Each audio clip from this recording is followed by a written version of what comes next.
That's interesting. Like I said, Wow. I do think we have one. I just have never used it. I know that it's there, and I've seen my husband use it a couple of times.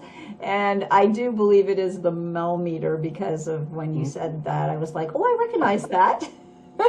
Yeah, I it's a didn't good know the unit. story. It's I'd never become heard very of the popular. story. Again, it's been used a lot on these television programs, Yeah. but it's a good unit. Wow, interesting. So now we come to Sika's favorite piece of equipment, Oh, it's the REM pod, isn't and it? that is the REM pod. Now, again, the REM pod is the REM pod again is a type of EMF detector.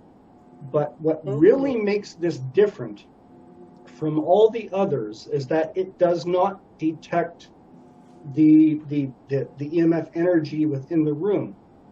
When this is turned on, this antenna generates its own independent field around the device. Oh. And if that field is disrupted, It it makes will this light up horrible and noise. it'll light up and start alarming. So again, it's a very different type of EMF detector.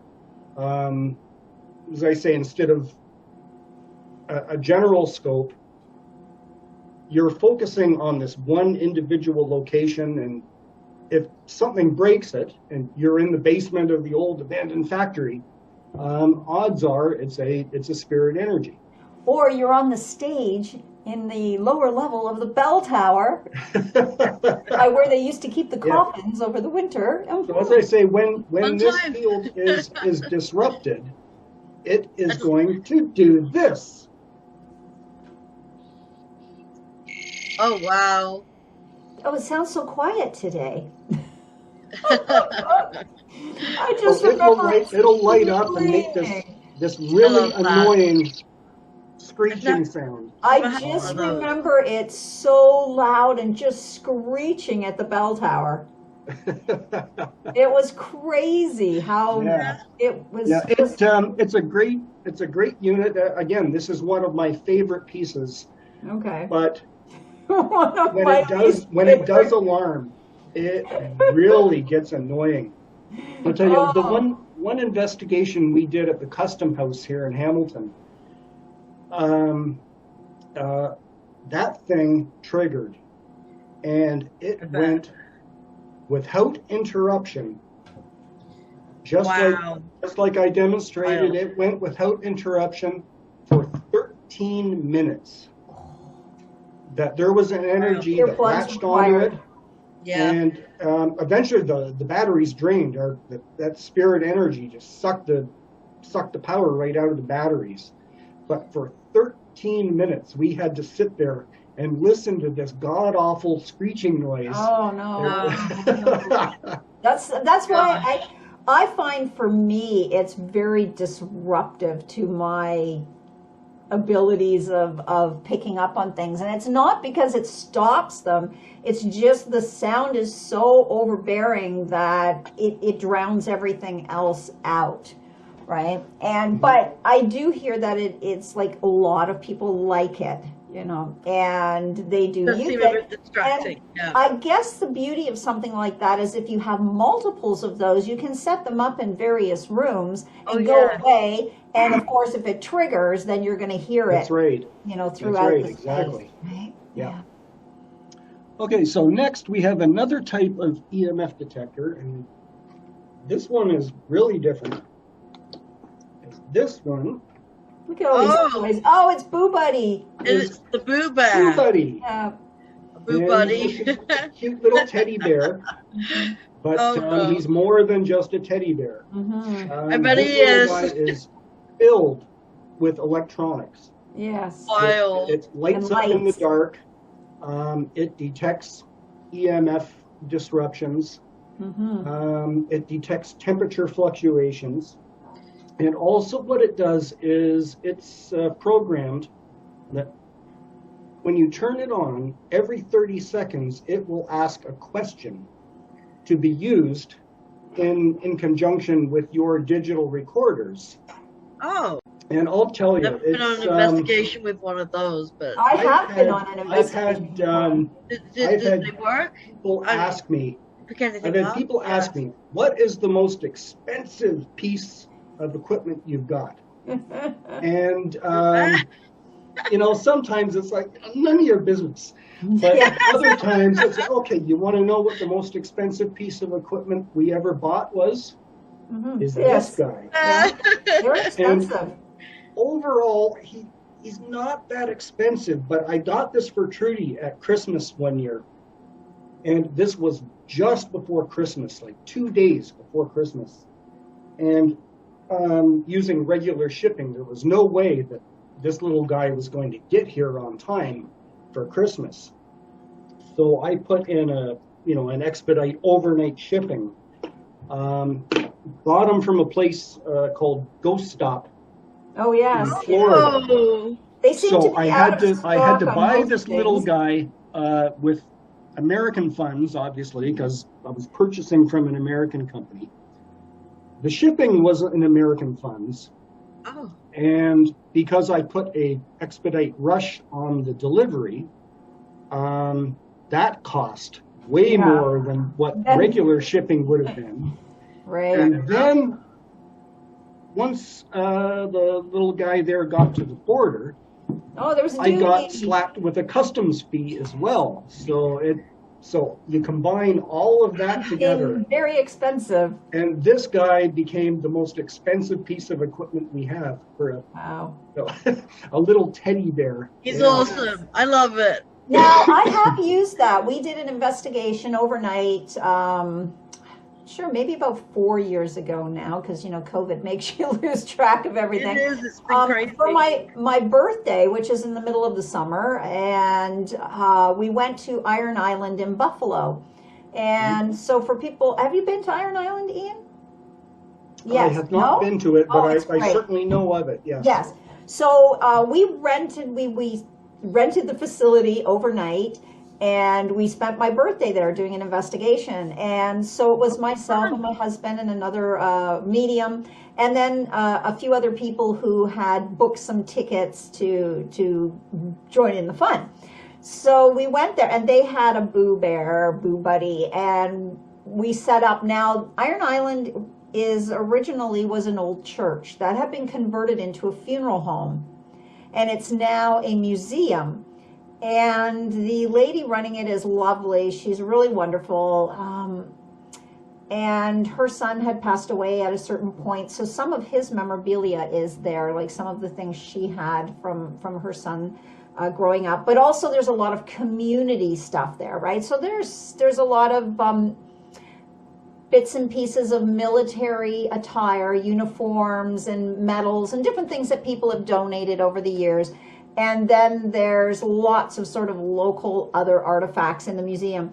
And so it was a really cool place. So in the one room where had all the military things, there was 4 wingback chairs set up around a round table, so you can sit and have a conversation.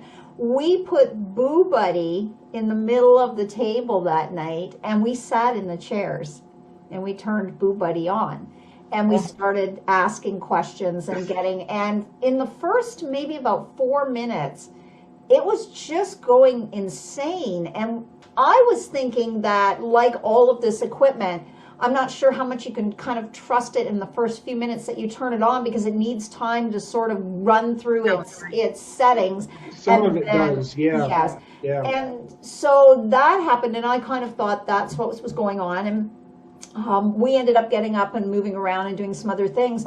But the other lady stayed, and they did get some activity off of it, which was interesting. I found that it was kind of an interesting thing. They were asking very specific questions and then getting some response through Boo Buddy, which I thought was kind of neat. I'm kind of the belief, and Rachel, I know you might be too, that we bring these objects in and we put them down under the assumption that everyone is going to know what they are. And I'm a little skeptical of that, because when I hear about people going, oh well, we brought this toy truck or this toy car, And then they've gone to a place like an old Victorian farmhouse where those children that passed away in that time would have absolutely zero reference to what that object is. They wouldn't recognize it. They wouldn't know. They might think, oh, is that a funny wagon maybe, or a carriage or a cart? I agree. But I have the same with spirits. Yes, in you know, different languages. so when I we can't- start to see things like that, I mean, a bear is a little bit more accessible, but at the same time, teddy bears didn't really become popular until the mid-Victorian period. True. So when you're investigating in a location that isn't that time period, couldn't and is afford prior them. to that, there's almost no reference for that. I know it's a toy, I get it, but you know, I'm thinking from a viewpoint of a child in a time period where they have no reference to that. You know, does it work? I suppose it still works in the terms of acting on its own volition as a piece of equipment, but I'm not sure that the trigger object is that triggering in that case, right? So I'm always, you know, I find it interesting. I think that sometimes these gadgets are created like Boo Buddy to appeal to us, the investigator or the researcher, more than they are to the spirits out there. Right now, it's granted some child could have absolutely adored a teddy bear and may have a reference to that. But I feel like some of these gadgets are done so that we buy them because we are attracted to them, like Boo Buddy, right? I always feel like Boo Buddy is attractive to us for, you know, more reasons than it's attractive to a spirit, right? But that's kind of it. So, do you have any experience, let me ask you this, with something like an ovilus? Do you have an ovilus? Oh, you have one. See, now those I love. Mm-hmm. Right here. Yep. I love an ovilus. Yeah, it's a great little device. It is. For those who don't know what an ovulus is. Ovulus, that's what it's called. Ovulus. It's a device that it measures. How do I explain this? It's a talking dictionary, essentially. Well, it is, but that's how it works. Why it works is that it's believed that when spirits manifest, whether it's, you know, and they say, you know, you get the 10-degree temperature drop, you get cold spots, you get the static charge, the electromagnetic energy. The environment in that regard has shifted with the manifestation. This device is designed to acknowledge that disruption. And depending on what the disruption of the environment is, whether it's the static charge or the temperature drop or a big burst of energy, this device has a word database inside it. And it's programmed based on that environmental change to spit out a word. And I don't understand how, you know, spirits might know that when they do something in the environment, that this device is going to say a word that they wish to get across to you. I don't understand it, but I will say it does work, because I've had some very good results that we've been in a location, we're trying to acquire the information as to what's behind the energy that we're investigating. In my case, specifically, it was the custom house and the little boy David that's there.